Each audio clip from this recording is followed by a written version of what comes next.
Hello everyone, first of all welcome to our YouTube channel. In this video we will discuss the photoelectric effect. Last videos we have completed all the Stefan's law, Boltzmann and Rayleigh. ये all things हम complete कर चुके हैं. आपने videos नहीं देखे तो देख सकते हो. And spectroscopy already complete हो चुका है, vibrational, rotational and Raman. I hope आपको समझ आई होगी वो. देखिए क्वांटम मैकेनिक्स का जो थर्ड आपका था टॉपिक फोटो इलेक्ट्रिक इफेक्ट. वैसे तो हम 11th-12th से ही पढ़ते हैं कि फोटो इलेक्ट्रिक इफेक्ट क्या होता है. फोटो मीन्स लाइट का है आपका.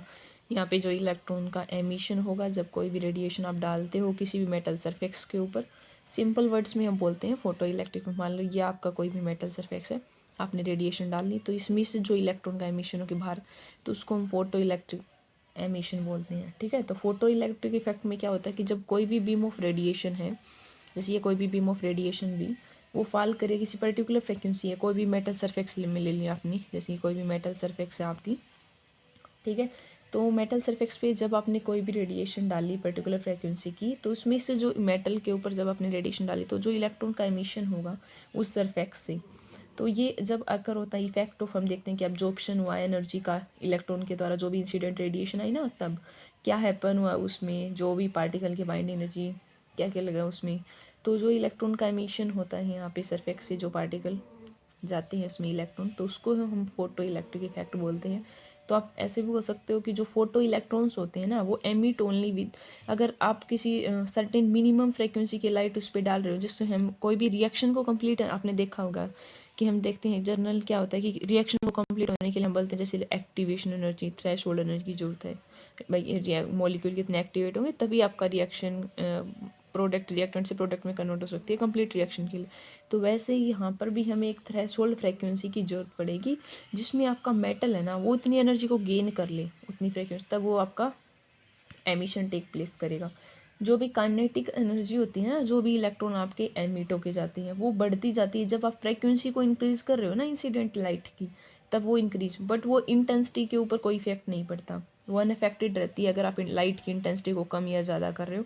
बट वो किसके ऊपर आपका डिपेंड करती है, फ्रीक्वेंसी के ऊपर. अगर फ्रीक्वेंसी इंसिडेंट जो भी लाइट की इंक्रीज कर रहे हो तब आपके जो काइनेटिक एनर्जी मतलब जो फास्ट ज़्यादा निकलेंगे एमिट इलेक्ट्रॉन मेटल के ऊपर. ठीक है, तो ये जो तीनों फैक्ट है ना ये क्लासिकल थ्योरी एक्सप्लेन नहीं कर पाई थी इस ऑब्जर्वेशन को. जैसे क्लासिकल में हमने क्या देखा कि जो एनर्जी है जो इलेक्ट्रॉन इसमें रिजेक्ट होके गया है ना वो हमने उसमें तो बोलती कि वो इंटेंसिटी के प्रोपोर्शनल है और वो फ्रिक्वेंसी पे डिपेंड ही नहीं करती. बट एक्चुअलिटी में हम क्या देखते हैं कि जो काइनेटिक एनर्जी होती है ना फोटो इलेक्ट्रॉन की वो increase intensity of light, but वो फ्रीक्वेंसी के साथ नहीं होती. सेकंड हम दूसरी बात कि भाई लाइट जो किसी भी फ्रीक्वेंसी हमें सफिशिएंट इंटेंसिटी की जरूरत है भाई एमिट करने के लिए इलेक्ट्रॉन्स को. ठीक है, बट हमें पता है कि क्लासिकल थ्योरी फिर जो ये एक्सपेरिमेंटल ऑब्जर्वेशन पे ओबे नहीं होती, तो बाद में हम इसको क्वांटम थ्योरी की हेल्प से एक्सप्लेन करते हैं फोटो इलेक्ट्रिक इफेक्ट को.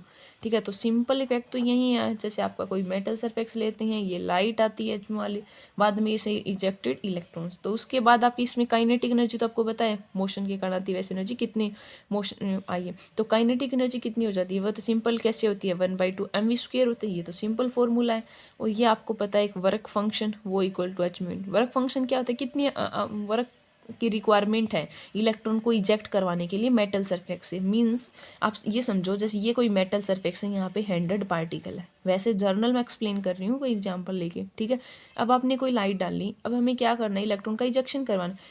पार्टिकल तो मान लो आपने 100 इलेक्ट्रॉन है, 100 पार्टिकल है, उसमें से आपके 50 ही पार्टिकल जाएंगे. मींस इतना हमें कितना वर्क फंक्शन की रिक्वायरमेंट होगी, कितने पार्टिकल जाएंगी, जो एक मिनिमम इतनी मान ली हमने कि भाई 50 किलो जूल है, इतनी एनर्जी की रिक्वायरमेंट है, इनको थ्रेशोल्ड एनर्जी की जरूरत है जब ये इजेक्शन होगा. ठीक है, तो वो डिपेंड करेगी ना, ऐसा नहीं सारे पार्टिकल ही इजेक्ट हो जाते हैं जितने भी मेटल में सारे, तो ऐसा नहीं होता, उनके पास एक फिक्स हम बोलते हैं कि थ्रेशोल्ड फ्रीक्वेंसी की रिक्वायरमेंट है. तो बाद में काइनेटिक एनर्जी की वैल्यू वैसे तो सिंपल 12 mv² होती है, वो किसको टोटल एनर्जी कितनी है और माइनस में हमें कितना वर्क फंक्शन की वर्क फंक्शन को हम बताएं h म्यू नोट, कितनी आपको वर्क रिक्वायरमेंट होगी इलेक्ट्रॉन को इजेक्ट करवाने के लिए. बाद में हम इसको एक्सप्लेनेशन करते हैं जो भी फोटो इलेक्ट्रिक इफेक्ट का with the help of a quantum theory. तो जैसे आपको पता है आइंस्टाइन क्या use Planck quantum theory photoelectric effect को एक्सप्लेन करने के लिए. तो ये तो आपको सिंपल पता है कि जो प्लैंक था उसने क्या माना था कि जो लाइट होती है ना हमारे, वो एक डिस्क्रीट पैकेट ऑफ एनर्जी होती है। वो किसका पैकेट ऑफ एनर्जी को हम क्या बोलते हैं? फोटोन्स। ये मैंने स्टार्टिंग की वीडियोस में भी आपको बताया था। और ये आपको पता है कि हर एक फोटोन की एनर्जी किसकी इक्वल होती है? H mu. ये सिंपल प्ले आपको पता ही है, म्यू सी बाई लैम्डा होता है, as you know that. H आपका Planck constant, c speed, v frequency, ठीक है। तो इलेक्ट्रॉन कितनी एनर्जी की यूज़ कर रहे हैं और कॉम करने के लिए थ्रेशोल्ड एनर्जी बैरियर को, तो उसको वो टोटल एनर्जी मान लिया आपकी एच म्यू है। ये आपने इतना फ़र्क फंक्शन की ज़रूरत पड़ी, प्लस में आपका टोटल कितनी एनर्जी है, काइनेटिक एनर्जी, वो हो गया हाफ एम वी स्क्वायर, ठीक है। म्यू नोट है ना यहाँ पे, ये है आपके थ्रेशोल्ड फ्रीक्वेंसी, ठीक है, थ्रेशोल्ड फ्रीक्वेंसी। और एच म्यू नोट को हम क्या बोल देंगे? वर्क फंक्शन कितना है भाई पर्टिकुलर मेटल का, वो डिपेंड करता है ना कितने। यहाँ से आप काइनेटिक एनर्जी निकालना चाहो तो वो सिंपल ऐसे भी कर सकते हो, एच म्यू माइनस में एच म्यू नोट, यहाँ से निकालोगे तो सिंपल हो जाएगा।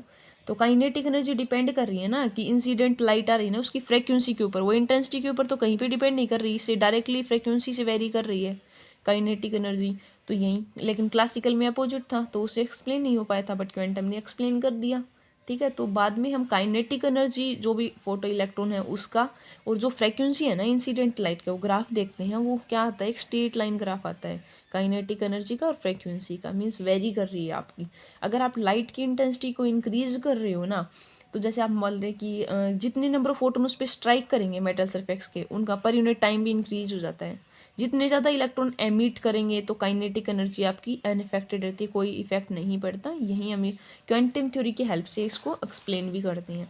तो सिंपल फोटो इलेक्ट्रिक इफेक्ट क्या होता है कि कोई भी मेटल सरफेक्स है, जब आपने लाइट डाली, रेडिएशन, एक बीम ऑफ रेडिएशन, तब उसमें से इलेक्ट्रॉन का एमिशन होना, ठीक है, उसको हम सिंपल फोटो इलेक्ट्रिक इफेक्ट। जैसे आपने देखा होगा 11th-12th में आपका एक क्वेश्चन आता था क्या, कि जो सीजियम दे देती है आपके पास, जैसे आपका ये है lithium, sodium, potassium, rubidium, caesium, francium, तो आपसे पूछ लिया कि रुबेडियम है, एक सीजियम है, तो इनमें से हम फोटो इलेक्ट्रिक इफेक्ट के लिए कौन सी मेटल के सरफेक्स लेंगे, तो हम सीजियम को लेते थे, इसमें ज़्यादा होता था। वाई?